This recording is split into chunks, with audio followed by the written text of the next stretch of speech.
Hey guys, Dave from Unearthed, 4 nerds by nerds, hanging with a whole bunch of nerds today. Hey, I'm Ryan. Ted. Nathan Odark. And today we will be revisiting Unearthed Arcana with the revised Ranger.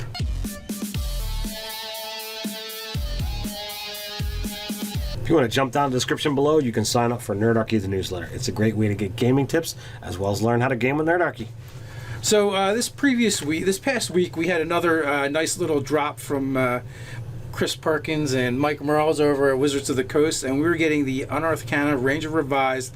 One of the cool things that I reading this is that they really delved into the fact that they understand there's a problem and the players are dissatisfied, and they really point out the fact that it's not just that the Ranger's underpowered, because there's other classes that seem a little underpowered, but players are aren't having fun playing. We get a whole page of commentary on their processes and their thought patterns and really their views about how unsatisfied people are with the Ranger.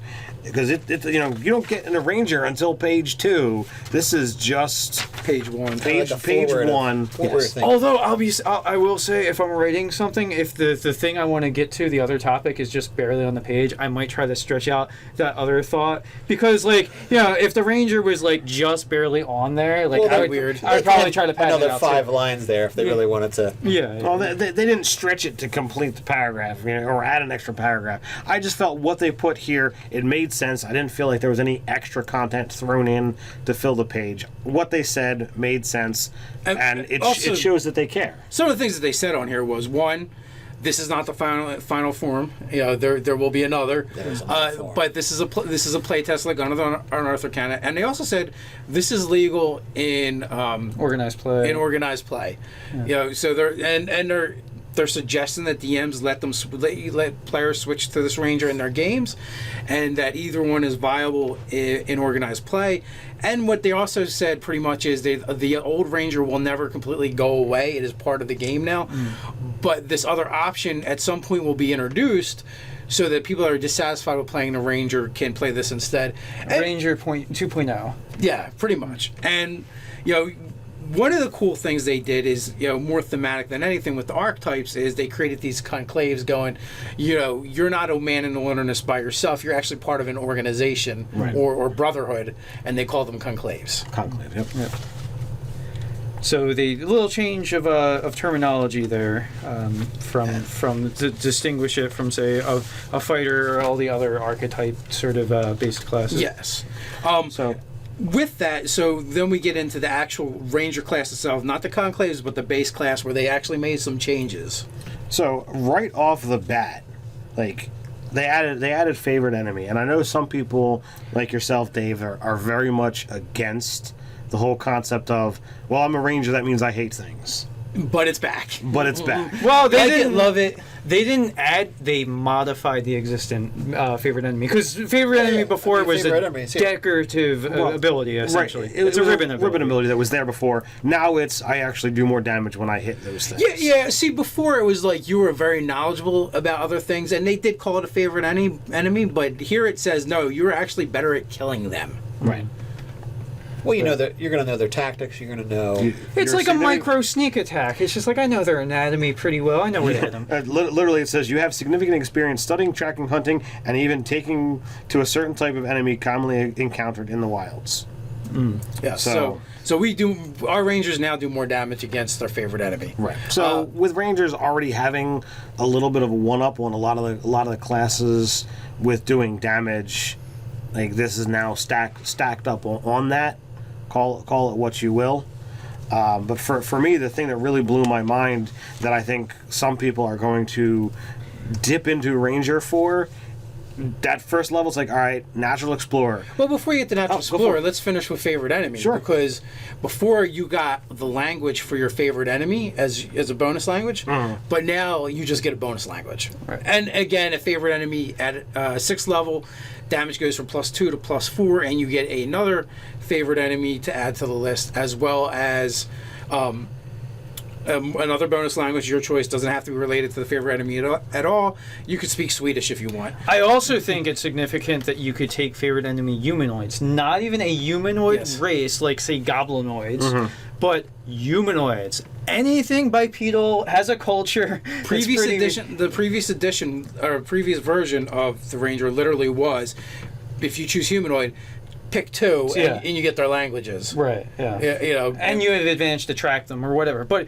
yeah, humanoids is huge. Like that is a massive change to the rule set. Another thing is they split up favorite enemy so that you can't pick dragons at first level, but you can for the 6th level ability. Mm-hmm. Yeah, and thematically that makes sense. Like at 6th level or 1st level, you're not hunting dragons. Yeah. You definitely are not good at fighting them. That's for sure. Yeah. I don't care if you get an extra +2 to damage or not. And aberrations is also in that second list. I mean, no abelisks at first level. So Very true. So there is all of that. Now, go ahead. Natural All right, Explorer. so going to Natural Explorer, which I think there are a lot of people who are going to dip because you only need the 1 level to get this.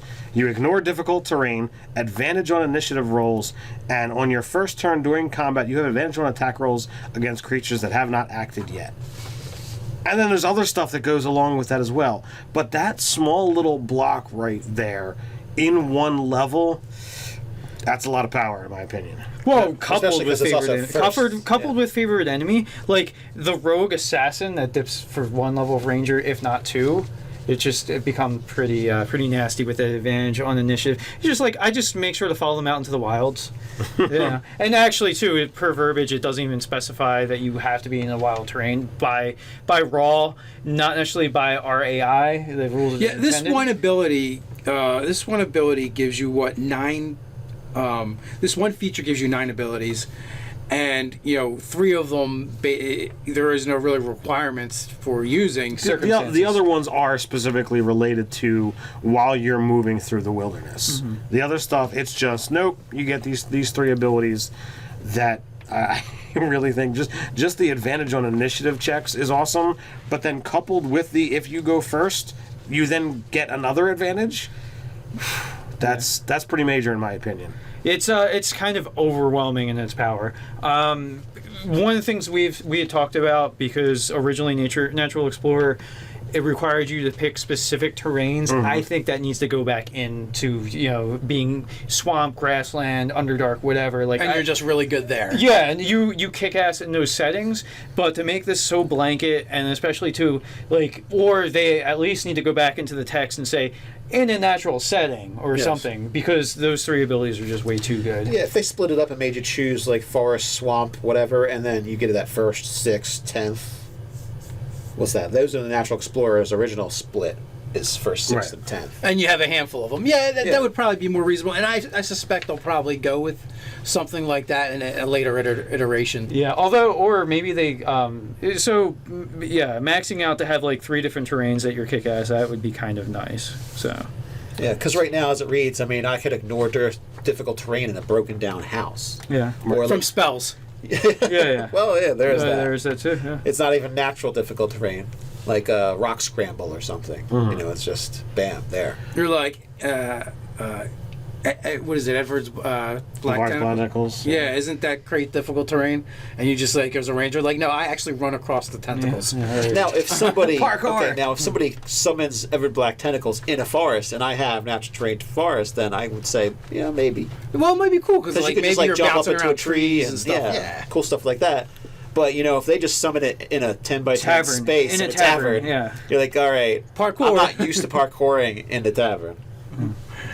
So fighting styles are pretty much exactly the same as what's written in the books.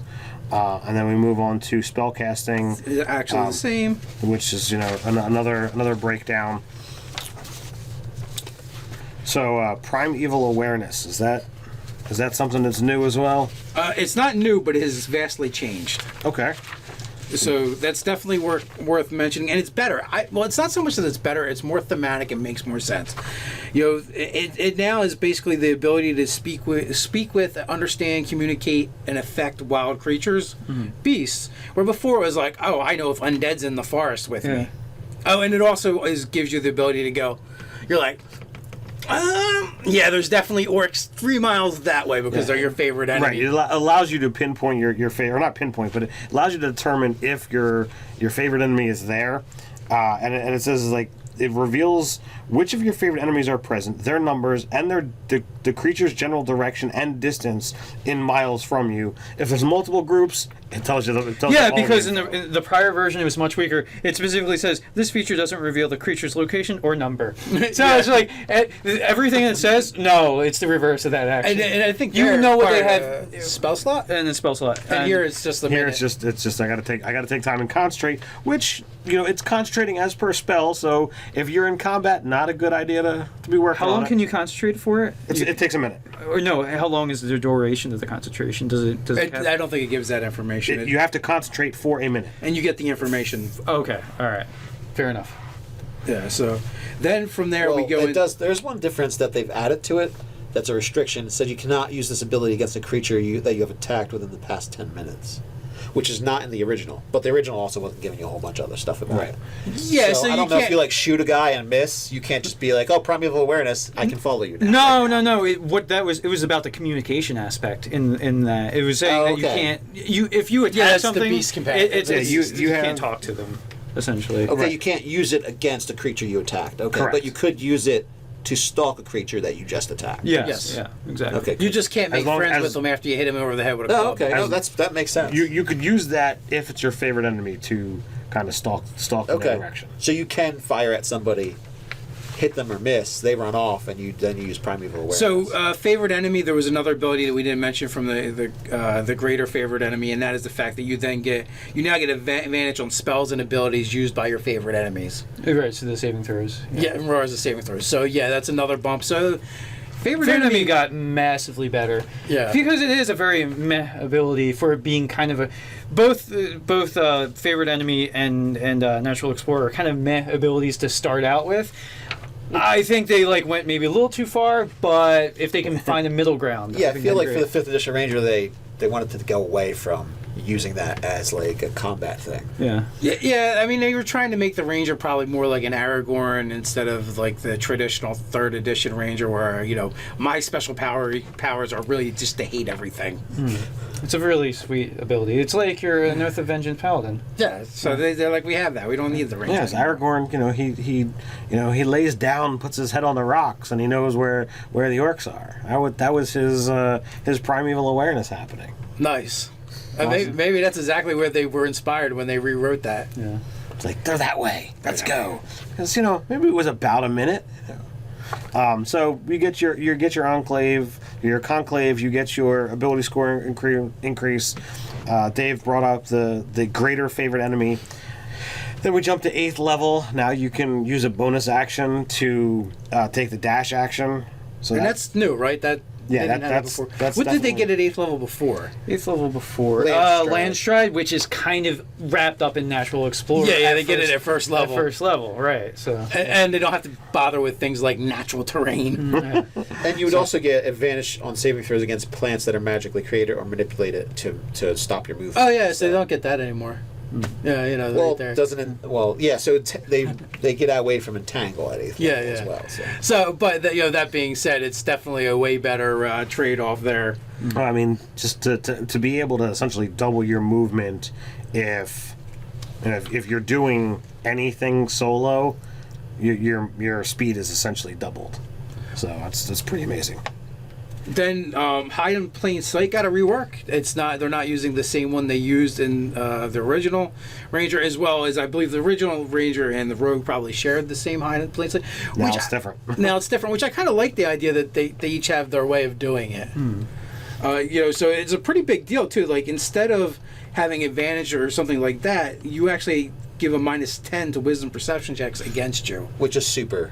which is completely different. That's almost a -10 is literally double disadvantage. Yes. Yeah. The way that works out. If you were able to stack disadvantage, yes, that's a. And then if you can figure out a way to give them disadvantage as well, Cast camouflage. yeah. Yeah. Then Yeah. you could literally stack disadvantage with that. So You take your action to say I'm going to not move, and that counts as your hide roll, and you still roll it, and then anyone who's attempting to see you either with passive or by rolling suffers a -10 to their roll.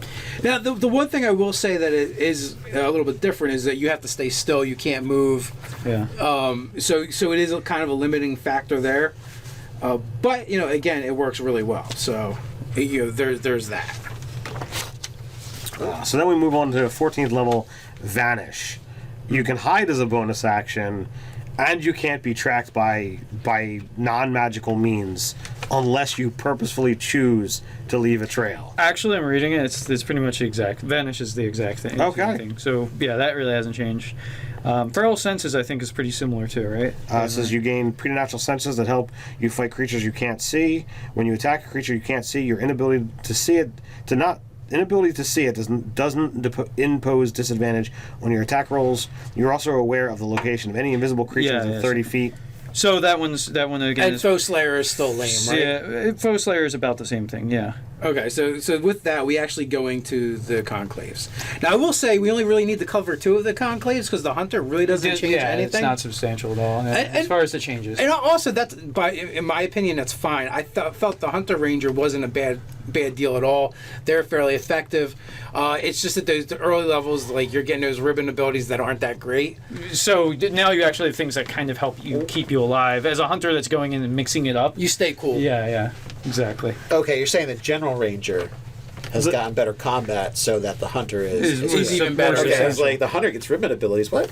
Yeah. I was No, misunderstanding. the General Ranger. All right. So the beast conclave, this is the one where you get an animal companion, and for starts you still get a fairly smaller, weak creature. Well, can we say what you really become when you take on this Conclave? You basically become a Pokemon trainer and work up to being an expert Pokemon trainer. You're really good with your Pokemon. There you go. They level up. You're only one. You evolve them. Yeah, but you only get one. So now it actually it costs 50 gold and 8 hours work to actually convince a animal to become your companion. After that time, you form a bond. No. After that time, you own their freaking soul, and they cannot escape you no matter what. Quite literally, you can resurrect them back from the dead without a body. Eventually, yes. You do some crazy juju. You get them high. You smoke them up because More it like says a something about spirit- special like a herbs. animal spirit caller or something. I think you're like blowing shotguns into the bear's face or I something. feel like you're Elmira from Looney Tunes, but the worst version ever because there's no escape. Tiny Toons, actually. Oh, Tiny Toons, yes. You're correct. like the Elmira Necromancer. Yes. I will call you back. So you choose something with a challenge of a quarter or less. It generally should be something with 16 or less hit points. And the interesting thing is they now have straight up told you the animal loses its multi-attack. Yes, but that doesn't matter because I'm taking a mule anyway. There you You're go. taking a Yeah, mule. just use the most powerful attack. So just like before, the animal adds your proficiency bonus to attack and damage, and it trades off. It doesn't have multi-attack, but it no longer takes your action to command it to attack. It acts on its own initiative roll and pretty much does what you as the player would want it to do. Yeah. You look confused. Oh, and there's No, I'm not kind of a confused, I'm trade-off waiting. though. Like it is worth noting, there is one special thing about the Hunter is the fact that it gets the extra attack ability as part of its conclave. Right. Because Because they kind of stripped it out of the base class. Yes. Now, yeah. Right. Oh, That's a thing. they took extra attack out of the. Yeah, the Yeah, other but two of the there's a good conclaves. reason for it. Two of the conclaves get it, but Yeah. not the beast companion one. Well, Okay, so the beast companion's extra attack is the beast. yes. All right. Well, technically, here's the deal, right? At first level, or not first level, at third level, when you get your beast, you're already out attacking the other rangers Yeah. because your Because- beast can attack And you can attack. and you can attack, but it gets better. Listen, Your companion winds up getting a trait and a flaw, which you can either pick or choose off of a list. It becomes more like a secondary character. Is Indeed. really what it comes And down its to. bond is the ranger that it's bonded to. And then at 5th level, as these guys were talking about, you actually get coordinated attack. So at 5th level, you and your animal companion are a more potent fighting team. When you use the attack action on your turn, if your companion can see you, it can use its reaction to make a melee attack. So at that point in time, you're still stripping out the others because you're attacking once, your Animal companion is attacking once, and as long as it can see you, it uses its reaction to attack another time. So that's 3 attacks. If you're going with the 2-weapon fighting thing, you could use your offhand to attack again. So, using your bonus actions. So that's 4 attacks that you could be doing if you're mixing it up in melee with your animal companion. And it also it's really good. Like this ranger, this beast companion ranger, actually all the rangers I feel like now are really good at using the actions. So like there are certain classes that they have other actions that they're probably not going to get to use, like their bonus action or their reaction. But especially the beast companion, you can use all 4. You can use all your actions every round easily. Right, action economy, you're cashing in pretty well on them. Yes. Well, the thing is, the beast companion is using its reaction to make the attack. So you, as the player, still have your reaction if there's something that you've actually got the ability to do. Yeah. Well, that's true. Because what we're saying is, like, it is super hard to get to use your reaction. So to have, not even so. And the fact that you're not even really using your own reaction, so it's kind of nice to you know what consistently this does? do. Know what it does though? It creates means as the ranger, you might want to go polearm fighter and take sentinel and polearm master so that you get to use your reaction more often. And combined with your beast, that's going to be a nasty combo. And you also get, you'll be able to offhand attack with the bonus action at the other end of it, so that makes sure that you're getting maximum amount of attacks. So you can kind of really cage things in really nicely with that in that regard. So that's interesting. So then we go on to 7th level, where when your companion can see you, it has advantage on all saving throws. It's already adding your proficiency bonus to its saving throws. They've basically made it super hard. Like, they made it super hardy. Like, all these things are there to help it just survive and thrive. So, as Dave says, you're training the animal to be awesome, and all these things all stack together. As we talk about, you've got the ability that if it dies, you could shove this thing into lava, and there's no body left, and you spend your time and your gold, and you create a new body for this thing magically, and poof, it's back. No harm, no foul. You know what? They really needed this on that show, on the show Dinosaurs. So this way we could always have another Timmy. Yeah. So I note to self: don't let Ted play a Beast Conclave ranger. He's just going to shove his animal companion into lava all the time. What the hell's wrong with you, man? I had 50 gold burn a hole in my pocket. Yeah. Lava, sphere of annihilation. He's going to see how he can go check out what's around that corner. But the problem, you're down for a good segment of combat when your beast dies, though. That is true. Because you're just kind of like super... I spent all my time being an awesome teacher. No, there's nothing to put in front of me. So then we get to 11th level, and this is where it gets ridiculous. Storm of Claws and Fangs. When your animal companion makes when it chooses to use the attack action, it can attack anything within 5 feet of it. And it makes a separate attack roll for each attack. Now, okay. No, go ahead. That's a super upgrade compared to the original Bestial Fury, which is it can make 2 attacks when you command it when it uses the attack action. Right. Now it's surrounded. Okay, well I claw all of it. Oh, wait a second, it can still see me, so therefore it can use its reaction to make yet another attack. Yeah. So you say surrounded, I say target rich environment. Right, yeah. Well, and then also too, let's be honest, right? Like the hunter gets that ability too. The hunter ranger can attack. He gets a whirlwind attack essentially. Oh, yeah. Attack. So it basically is just like, yeah, let's just give it to the animal companion too. Oh yeah, I mean I'm not saying that it's bad. I'm just saying that it's a serious upgrade for sure. Yes, absolutely. Then we get to 15th level. Whenever an attacker that your companion can see hits it with an attack, and you can use its reaction to half the attack's damage. So it gets uncanny dodge, basically. Yeah. It gets like the rogue's uncanny dodge. Right. So you can trade off. Well, crap, that really hurt. Well, I can either use my reaction to halve that damage, or I can save my reaction and have my companion attack it. Yeah, I would see it. More than likely, I would at that point I would be saving my reaction because at 15th level it's going to get hit with nasty stuff. Yes. Mm-hmm. It's going to. Well, yeah, but it's also has the hit dice that have been growing. That's a major thing to talk about because we didn't cover it. Is the animal companion advances in level? Yeah. We didn't talk about that. That it gets stat increases as per the ranger does. It gets hit points from beyond 3rd level. It gets more hit points. So when you level up at 4th, it gets another hit. It's only going to be one or two hit die behind the actual ranger. Yeah, and it gets skills. Well, it gets skills too. Wow. 2 skills, yes. Yeah, so that's kind of neat. We actually we were joking off camera a little bit about the idea of having an 8 intelligence ranger, and you take a chimpanzee and you keep increasing its intelligence, and you make the chimpanzee, give it 2 intelligence-based skills, 2 knowledge skills, and you make that the scholar, and you're kind of the companion of the chimpanzee. Like a Tarzan type character. And you've convinced yourself you're not intelligent enough to understand its language. Yeah. So It's like he speaks beyond me. yeah, exactly. Is really what it So- comes down to. So ultimately, I think the Beast Companion Ranger, the Beast Conclave, if you will, is a massive upgrade from what's in the books. Our book, I don't think there's anything that it got before that you're like, oh, but I miss such and such. Am I right? Yeah, no, there is none of that. Yeah, we can just close this book. I think we're- Well, Right, at right. that point in time, yes, we finished the Beast Companion. We don't even need to touch on the Hunter because it's basically already there. It's pretty It's much just now unchanged. more slaughter when it comes to The only thing noteworthy is the fact that it gets extra attack and the Beast Companion Ranger Conclave does not.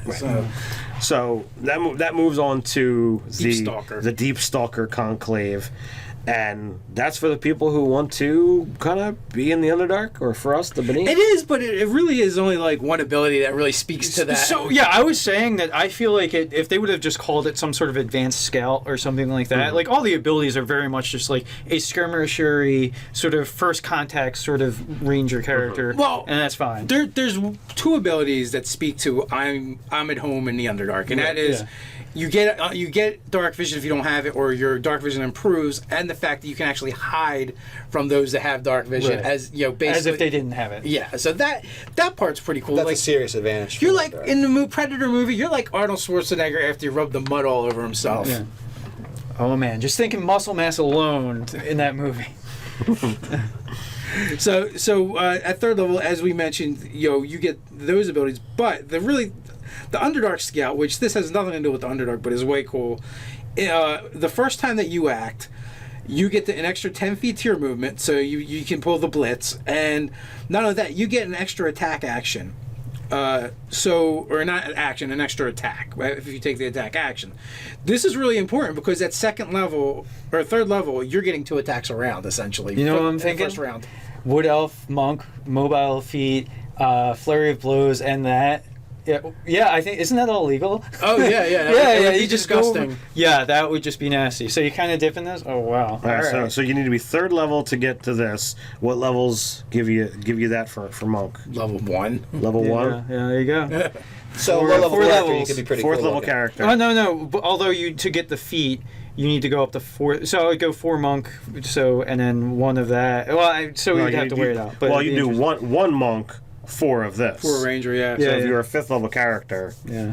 And you also get the spells and moving right along with it. Blah blah blah blah. so there are at 3rd level when you take the Deep Stalker magic, which improves your dark vision, you actually do get new spells that are added to your list, and you get Disguise Self, Rope Trick, Glyph of Warding, Greater Invisibility, and Seeming as you gain levels, and these are added to your Ranger list. Spells known, Which yeah. is really nice considering you don't really get a lot of ranger spells. Yeah, okay, so they are part of spells known? Yes, because spells known. These don't hold count against you. Yeah, because the ranger, what he This is- suffers from is they only get so many spells known, and that's kind of a hard tax. So just having extra spells added to your list is massive. Yeah, this so is like you're a a lot. 40%. You become a lot more magic-y and caster, basically, is what this is saying. It says once you gain a Deep Stalker spell, it counts as a Ranger spell for you, but doesn't count against the number of Ranger spells you know. yeah, That's sweet. So. yeah, that's intense.